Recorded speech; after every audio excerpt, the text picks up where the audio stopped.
Hello everyone! Isa ka din ba sa napapaisip kung ano yung possible na mangyari sa account mo sa Tala Loan App, lalong-lalo kapag nag-post due ito at medyo matagal mo nga na hindi nababayaran? So, i-share ko nga sa inyo based on my experience. So, ilang beses kasi ako na nag-try na umutang dito sa Tala Loan App at 3 beses na nagkaroon ako ng post due. So, I think yung isa 10 days na post due, yung isa nasa 18 days at yung isa 25 days na nag-post due nga yung loan application ko. And nakakaloka to mga beses ko ha. At nagsisisi talaga ako kung bakit hindi ako nakapagbayad on or before yung due date.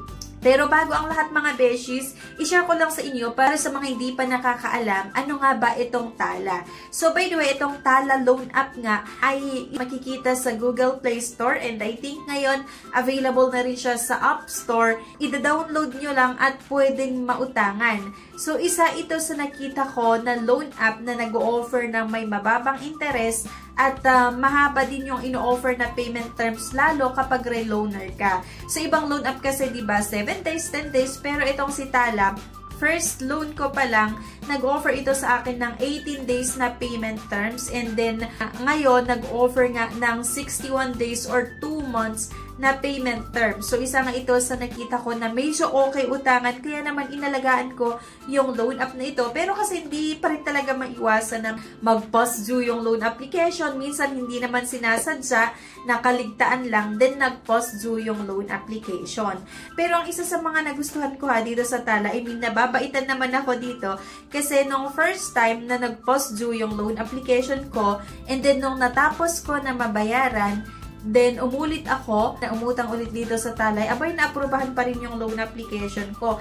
Kaya lang, ang hindi ko alam, yung account ko pala ay ni-report na nila sa CIC. Pero bago natin isa-isahin yon, yung pag-report nila sa account ko nga sa CIC, so i-share ko lang yung mga features na possible na ma-encounter nga kapag i-download itong Tala app. So, pag di-download nyo nga, syempre, nandun pa rin yung paglalagay natin ng ating valid mobile number and then may mga kailangan tayong sagutan para makapag-proceed nga tayo na umutang dito sa Tala.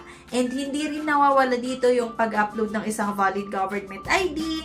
And then, kailangan maglagay ng personal references. Maganda din talaga itong Tala ha. Kasi, yun nga, isa sa nag-o-offer ng may pinakamababang interest. At kahit papaano naman, mas mahaba yung payment term. So, sa akin nga, nag-start ng 18 days nung first loan ko. And then, hanggang sa umabot ng 2 months, yung payment terms naman na ino-offer nila. Pwede tayong umutang hanggang 25,000 pesos. Pwede kayong makapag-apply sa loob ng 5 minuto. At isang valid government ID lang din naman yung requirements. So, napakadali lang. And napakarami din yung mga ID na tinatanggap nitong Tala ha. Kaya, napakabilis din talaga makapag-apply dito. Hindi sila pihikan or hindi sila maselan nga sa requirements. Wala itong hinihingi na proof of income like ngayong mga payslip. So, isang valid government ID lang talaga, pwede nga kayong makautang dito.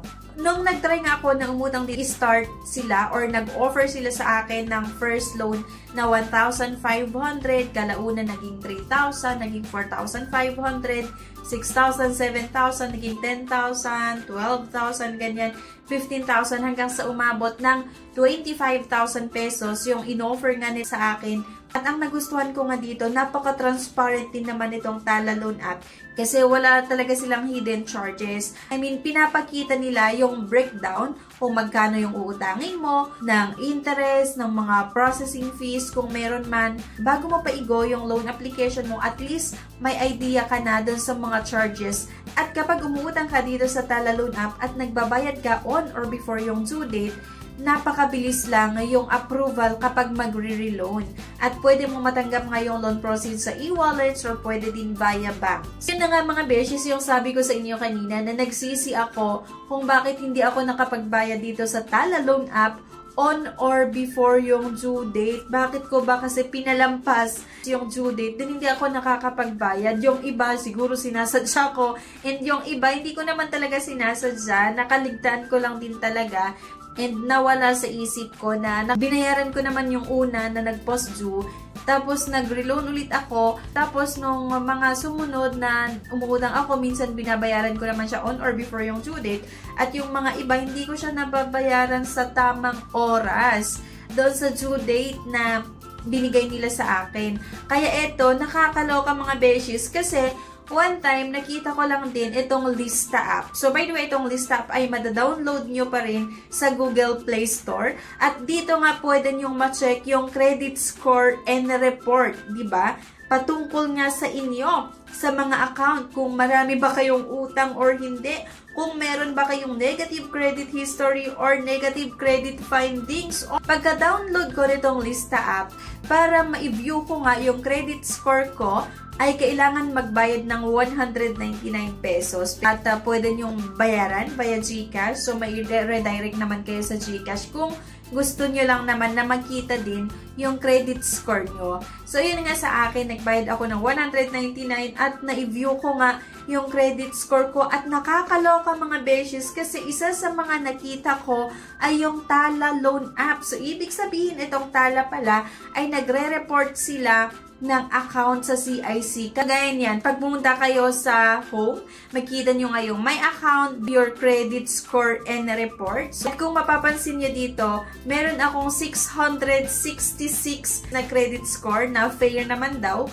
good naman daw, or may mga name ako pero fully paid naman. Kaya siguro 666 or goods daw itong credit score ko nga. Makikita nyo dito yung provider, ayun nga, Tala Financing Philippines, contact start date, June 4, 2022. At makikita din naman dito na overdue payment ay 0. Ibig sabihin, wala na akong babayaran dito sa Tala. Kaya dito sa Lista app, makikita nyo lahat-lahat yung mga nautangan nyo na hindi maganda yung naging payment nyo. Makikita nyo din naman dito yung mga nautangan nyo na okay yung pagbabayad nyo. So, yung Tala ay accredited siya ng CIC. So, pwede itong mag-report ng mga accounts. Ayun nga, nakita yung account ko. Pero good thing na rin na kahit nag-post due yung loan application ko, at least nagbayad ako at wala tayong makikita dito na overdue payment. Kaya pinag-iingat ko kayo mga beshes na kapag uutang kayo dito sa Tala, kung gusto nyo na magkaroon ng good credit standing,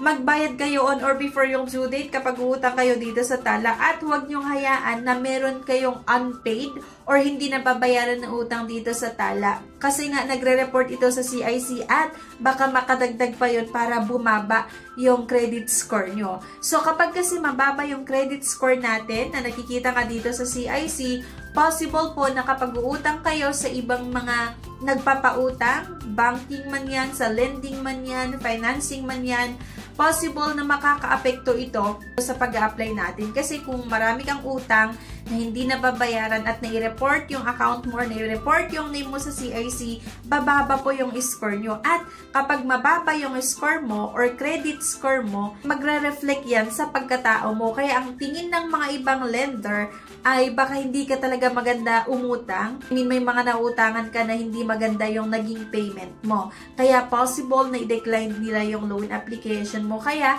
advice ko lang kapag utang kayo dito sa Tala, dahil nga accredited ito sa CIC or Credit Information Corporation, dapat magbayad kayo on or before yung due date. And para din naman sa experience ko, napakaganda din naman talaga yung ino-offer nitong Tala na loan. Kasi isa ito nga sa nag-o-offer ng mababang interest at hanggang 2 months nga yung ino-offer na payment terms. Kaya kung na-approvehan yung loan application nyo dito, abay, magbayad na rin kayo on or before yung due date. Kasi etong Tala ay isa sa mga loan app na magandang alagaan, di ba? Hindi rin ito namamahiya ha, kasi based on experience na rin nung umutang ako dito, nung nag-post due yung loan application ko, wala itong tawag ng tawag na collectors. Ang ginagawa lang nila sa akin, nagte-text lang or nagme-message sa mobile number ko, minsan sa email, nagre-remind lang sila na kailangan kong magbayad kasi nag-post due na yung loan application ko. Pero wala yung talagang tatanda rin ka ng iba't ibang mga text messages and calls. Ayun lang. Anyway, thank you for watching. Please don't forget to click the subscribe button.